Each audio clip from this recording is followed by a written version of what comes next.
Nous, organisation de la société civile impliquée dans le suivi des allocations destinées à la lutte contre la Covid-19, partageons aujourd'hui aux citoyens les informations en notre possession.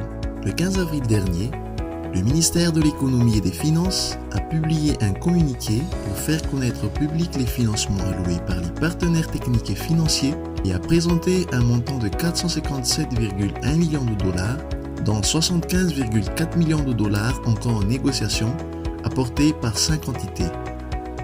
Une demande d'information auprès de ces derniers a permis d'obtenir les détails suivants. À la date du 15 mai 2020, le total des allocations des 5 PTF est monté à 518,2 millions de dollars, dont 169 millions de dollars encore en négociation. Concernant l'Union européenne, si les fonds étaient encore en négociation au 15 avril 2020, 13 millions de dollars ont été alloués à ce jour. Les conventions de financement sont en cours de négociation avec le MEF pour l'AFD. Plus de 51% des allocations acquises sont des prêts déclarés à taux extrêmement concessionnel par les PTF. Plus de 90% de ces fonds acquis, soit 311 millions de dollars, sont des appuis budgétaires gérés par le ministère de l'Économie et Finances. Les autres ministères en charge sont celui de la Santé publique, 22 millions de dollars, le ministère de la Population, Protection sociale et Promotion de la femme, 11 millions de dollars, et le ministère de l'Aménagement du territoire, de l'Habitat et des Travaux publics, 1 million de dollars. Les 4,2 millions de dollars alloués dans le cadre du fonds fiduciaire ARC du FMI sont des dons permettant de couvrir le service de la dette à mesure que les paiements seront dus. La prochaine échéance est prévue en juin 2020. À part ces fonds qui ont fait l'objet d'un communiqué officiel de la part du gouvernement, les OSC impliqués dans le suivi ont relevé d'autres financements à partir des communications effectuées par les bailleurs ou à travers les informations collectées au niveau des ministères sectoriels. Ces financements s'élèvent à un montant de 7 54 570 dollars. Compte tenu du manque de transparence et d'implication systématique des parties prenantes dans l'action publique, qui pourraient ainsi disposer des informations, cette liste ne peut cependant pas être considérée comme exhaustive et souligne la nécessité de renforcer les pratiques de bonne gouvernance au niveau de l'État.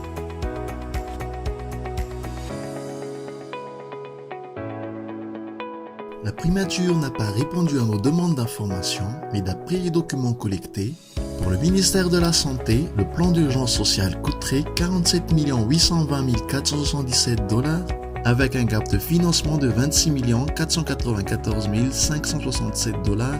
Pour le ministère de l'Éducation nationale, un financement de 14 750 000 dollars serait en négociation auprès de la Banque mondiale. Pour le secteur eau, assainissement et hygiène, 2 900 667 dollars, avec un gap de 2 244 500 dollars. Au niveau de la protection sociale, le plan d'urgence sociale couvert par les financements des PTF à hauteur de 13 800 000 dollars est en cours de mise en œuvre à travers les Tosca-Famine. Enfin, le financement du plan d'urgence pour soutenir le secteur privé coûterait 301 millions de dollars avec un gap de financement de 157,6 millions de dollars. Nous continuons notre veille informationnelle et attendons des réponses à nos questions. Combien l'État a-t-il alloué à la lutte contre la Covid-19? Sur quel budget? Quel rôle l'État joue-t-il dans la fabrication du CVO? Sur quel budget? Comment compte-t-il financer le laboratoire d'analyse et la réhabilitation de l'OFAFA? Nous continuons à réclamer la transparence et la redevabilité à tous les niveaux, en recommandant entre autres 1. La création d'un fonds unique pour gérer toutes les dépenses Covid-19. 2. L'utilisation systématique du système de gestion des marchés publics. 3. La mise en place d'une plateforme de dialogue multisectoriel autour de la Covid-19. Et 4. La publication régulière par le gouvernement du montant des aides reçues et de leur utilisation. Nous demandons enfin à ce que le projet de loi des finances rectificative 2020 soit rendu public et débattu avant son adoption par le Parlement.